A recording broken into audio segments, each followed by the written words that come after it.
আসসালামু আলাইকুম গাইস, কেমন আছেন সবাই? আশা করি ভালো আছেন। আপনারা যেটা দেখতেছেন এটা হলো কোরআন ফ্যাক্টরি।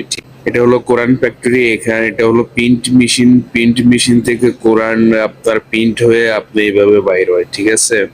আর এটা আপনার এটা সৌদি আরব মদিনা শহরে অবস্থিত, ঠিক আছে। মদিনা শহরে আল নিখিলে অবস্থিত কোরআন ফ্যাক্টরি।